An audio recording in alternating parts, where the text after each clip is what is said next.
Hello, my name is Javier Garza, and I'm a developer advocate at Akamai based in San Francisco, California.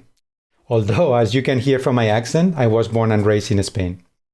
My life motto is share what you learn and learn what you don't. And over the past 15 years, I worked with many enterprises to help them improve the performance and security of some of the largest APIs in the world. During this time, I've seen many attacks causing a lot of damage in many companies. In this talk, I will be sharing with you some of the insights I learned over the years and a plan you can use to protect your APIs. I'm here with my colleague Mike. Mike, do you want to introduce yourself? Thanks, Javier, and hello to everybody at Postman Galaxy. My name is Mike Elissen. I'm a developer advocate at Akamai Technologies, and I am based in Amsterdam. In the last 8 years, I've had a variety of consultative roles working with the largest European companies to ensure that they stay protected against the latest and greatest security threats. In the last 2.5 years, I've seen firsthand the rise in both API traffic and API threats. So I'm very excited today to share with you my experience and knowledge on how to protect yourself and mitigate these security threats. In our 30-minute talk here today, Javier will kick us off and show you the fast and complex landscape that is out there when it comes to security threats. Afterwards, I'll take over and show you in 2 hands-on demos how to best mitigate against these security threats. And to wrap it all off and better equip you with a means to combat these threats, we'll lay out our API security strategy, which is based on our best practices and learnings that we've had out there in the field working with some of the largest companies in the world. So with that said, Javier, please take it away. Let's get started by understanding some of the API attack vectors. So why are we talking about API security? Well, API traffic has increased exponentially worldwide in the past few years, going from 20% in 2014 to over 80% 4 years later. The graphic you see here was taken from the State of the Internet report that Akamai Technologies publishes with statistics from all the traffic that goes through its global network, which is estimated to carry between 1/3 and 1/4 of all the web and mobile app traffic in the world. One of the characteristics of APIs is there is usually no graphic user interface users interact with, which makes it relatively easy to script attacks. In fact, in the past few years, we've seen the number of credential stuffing attacks against APIs increase exponentially. You probably heard a few of them in the news like a Heartbleed, Shellshock, or Snapping. OWASP stands for Open Web Application Security Project, and for many years have provided guidance to security companies on what are the most popular attack vectors for websites. A couple of years ago, OWASP published also the API Security Top 10. We can see things on the screen like broken authorization, broken authentication, excessive data exposure, resource exhaustion, misconfigurations, injections, and so on. API security is a holistic end-to-end approach, including clients, networks, and backend servers. The client side is out of your control, but you can always educate your users on some security best practices like avoiding password reuse and password sharing. On the network side, you should ensure all your traffic is encrypted end-to-end, and you should also audit your certificates using tools like the free SSL test from sslabs.com, and follow their security recommendations until you have an A or an A+ rating. On the server side, there are tons of things you can do. A good start is to audit your infrastructure for known vulnerabilities impacting the software that you use, and protecting server resources like disk, memory, network ports, etc. Let's review 4 areas where your APIs are most vulnerable. The first one in the list is denial of service attacks, which usually fall into 2 categories, targeted and non-targeted. Non-targeted are the most common ones, and I have seen many times and even caused some of them myself while trying to automate tasks. For example, an automation script which retries the request over and over if authentication fails and you just happen to change the password. Those are usually easy to detect and mitigate if you have good monitoring and alerting systems in place, as usually they come from a single IP. Targeted attacks are less common but have more serious implications and are much harder to mitigate. An example is a bot army that tries to consume all the resources of the API servers, rendering the site or app unusable. The second area in which your APIs are vulnerable is with parameter attacks. Oftentimes, an API can have hidden parameters for administrative functions, but keeping those APIs undocumented doesn't prevent penetration testing tools from finding them. Just remember that all incoming data must be sanitized before it's passed to the backend systems.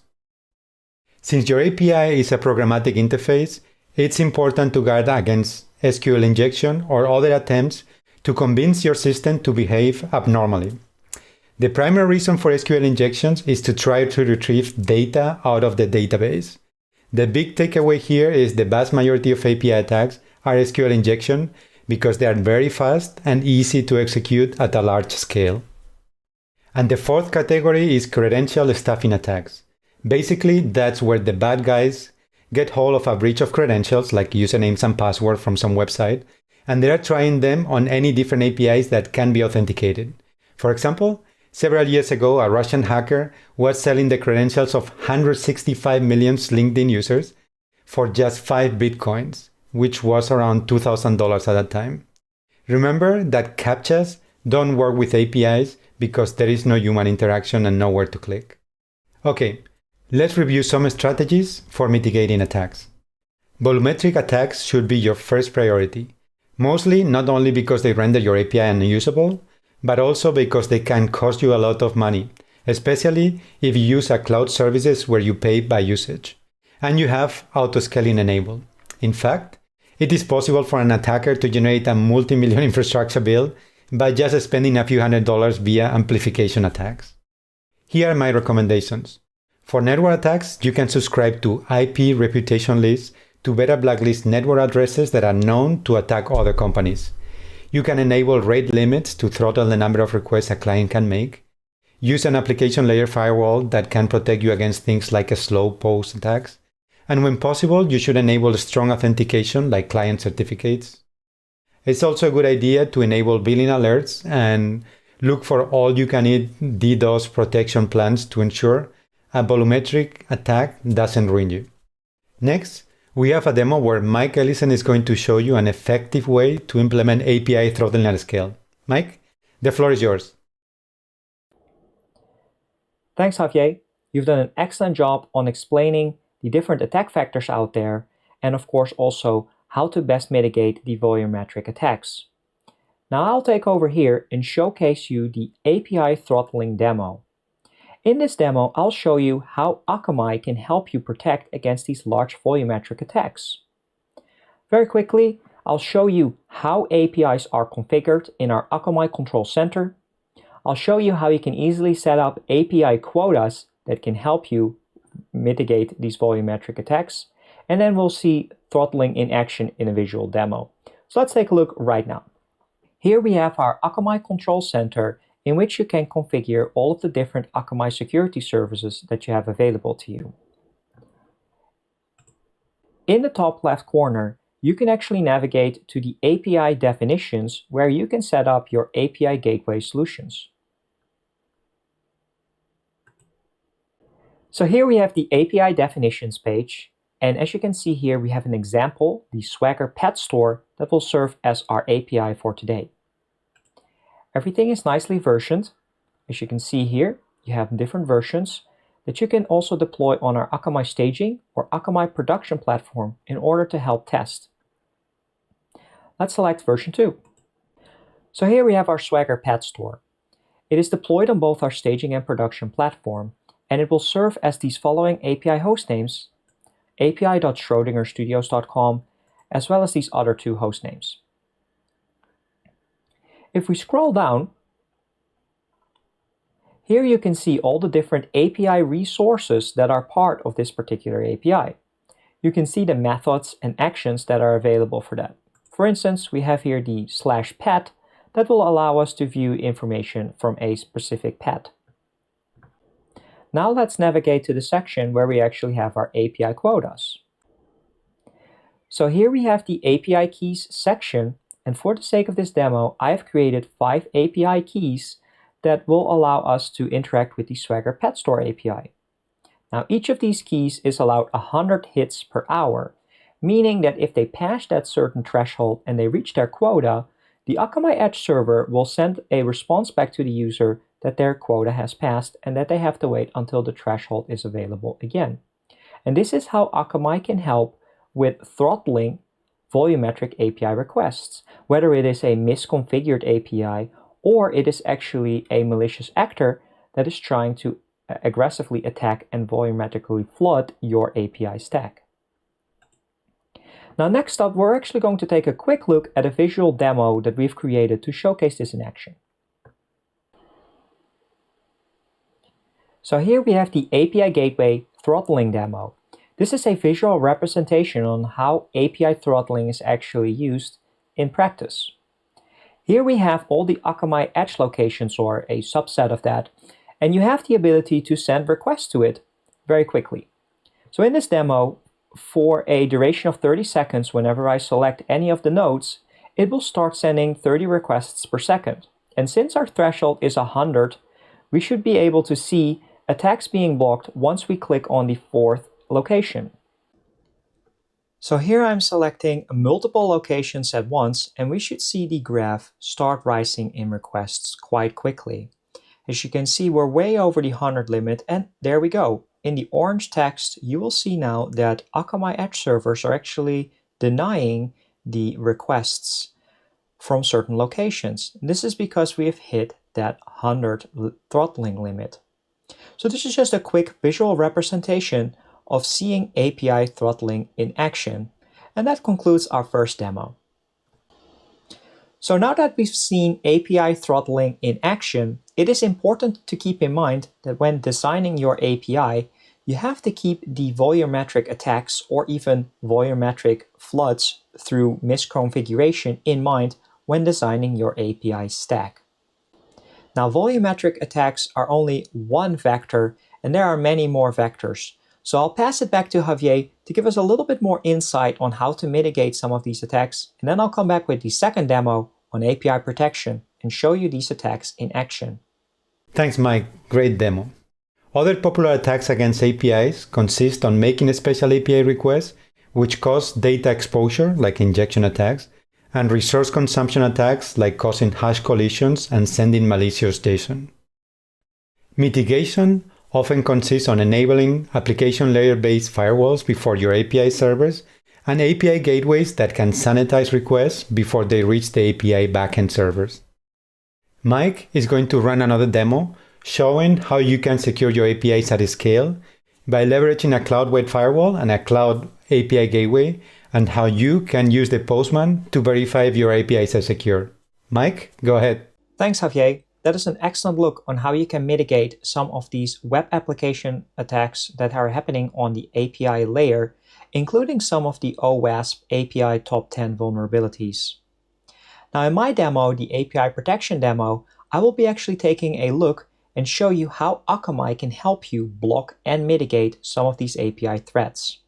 I'm going to very quickly show you several API attacks in action. I'll show you how Akamai is actually protecting against that. And of course, we're running these requests through Postman, which is a very helpful tool for us at Akamai Developer in order to test our own APIs, set up Akamai solutions, but also do things like penetration testing and make sure that our services are up and running. So let's dive in right away. Once again, we find ourselves in the Akamai Control Center, and in here we have the Akamai security configuration for api.schrodingerstudios.com. And in here we have all of the security settings that we need in order to mitigate these threats. As you can see here in the API Match Target section, we are actually protecting our Swagger Pet Store and are applying several layers of security. First of all, we are applying IP and geo firewalling. We are applying that anti-DDoS protection by offering rate limiting and slow post protection.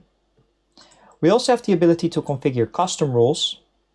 We have web application firewalling. Also, we have the API request constraints which are known as the positive security model. Let's jump in right into Postman and see some of these attacks in action. Before we dive right into the attacks, first of all, I wanted to show you the Akamai APIs in action itself. Akamai has a wide variety of different APIs that can be interacted with within Postman. As you can see here, we have the Application Security API, which is our API in order to configure these security solutions. Very quickly, I'm just going to show you and retrieve our security configurations by running a GET request with list configurations. Click on Send here, and you'll see that it retrieves our security configuration for the Schrödinger Studios. There's a wide variety of different options available to you for any of the Akamai solutions, including the Akamai API security solutions. So if you're interested in that, definitely take a look at developer.akamai.com/API. But for now, let's dive in straight into the different types of attacks. For this demo here, we are going to launch 5 requests at api.schrödingerstudios.com, which is being protected by Akamai. I have prepared 5 different requests that are here to simulate a type of attack. First of all, we are going to be taking a look at not using a proper API key on a private API operation. We are not specifying any particular API key for this request on the /store request. If we switch back to the Akamai Control Center and the API key management section, you can see actually here in the access control list that for the Swagger Pad store, the store commands or operations are actually restricted by utilizing a key. If no key exists, of course, Akamai should block that particular request. Let's take a look right now. So we're going to click Send. And yes, as you can see here, you got a 401 unauthorized, meaning that the API key that you provided does not exist.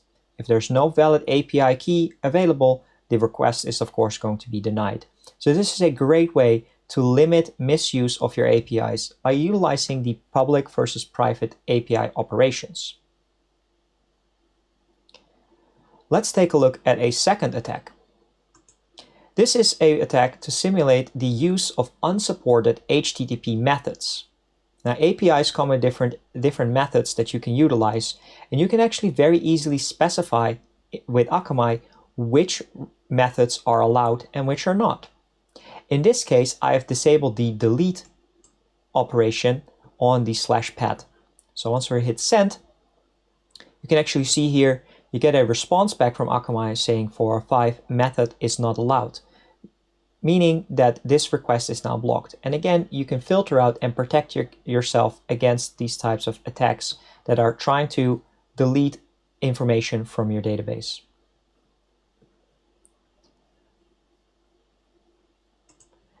Now, I've spoken briefly about this positive security model. And what this means is that it will actually take a look at your complete API definition and make sure that any of the requests or operations that you do fit within that definition. We have seen different types of attacks that are trying to tamper and trying to find other operations that are typically not allowed and try to inject malicious threats in those payloads. Now here we're going to try to launch a GET request on /user/list. I'll show you the outcome of this attack, and it will give you again a 405 method not allowed. The API operation is not allowed. And I'll show you why that is. Here again, we have our API definition. And if we scroll down, you can actually see under the /user section, there is a /user create with list, but there's not actually a /list. And this is that API request constraints, the positive security model. If it doesn't fit within the API definition, any other type of operation outside of the method, but in this case the operation itself, will be blocked. So again, it's a very easy way to protect your API stack from malicious attacks. Now that we're back in Postman, let's take a look at the fourth attack, which is injection attacks. So again, here we have a simple GET request to api.schrödingerstudios.com, and we're actually injecting the very straightforward 1 = 1 SQL injection.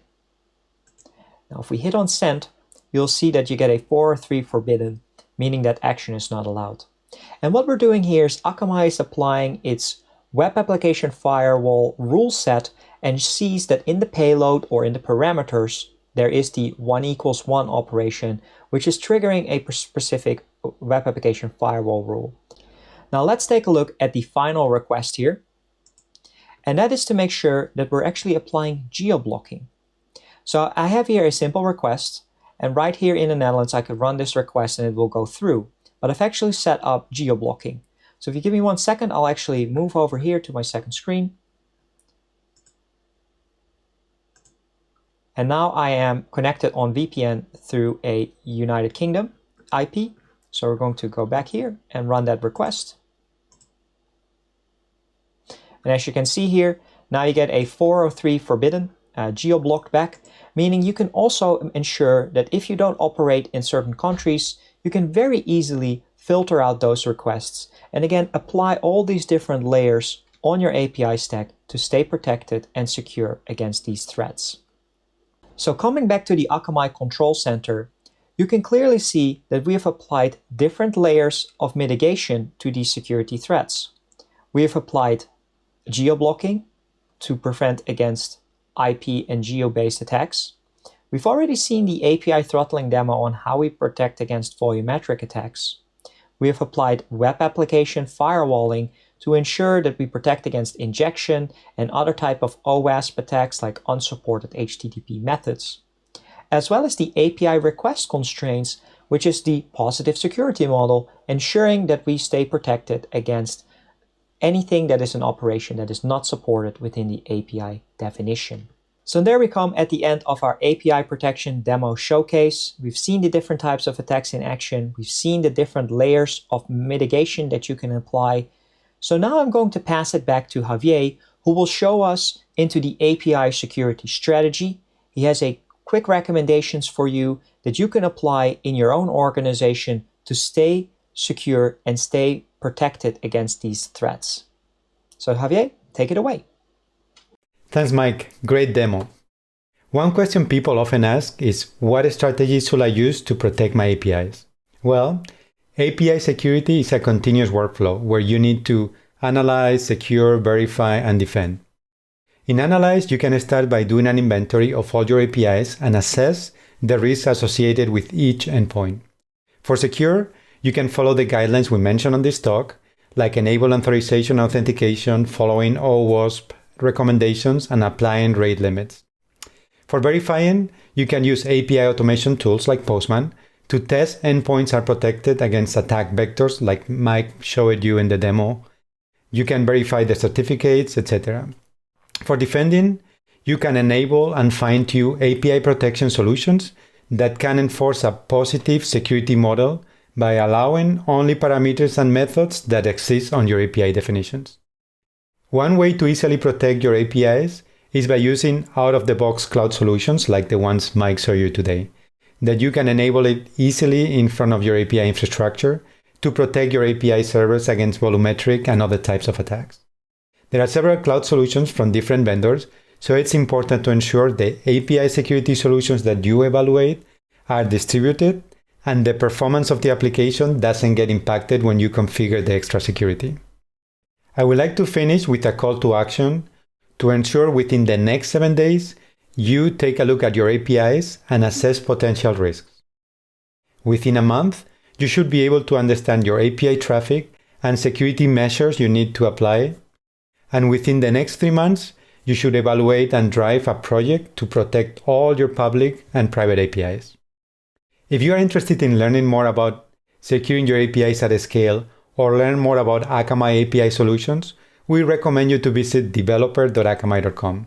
There, you can find a blog post about this talk with more links, as well as other articles about how Akamai can help mitigate your API threats.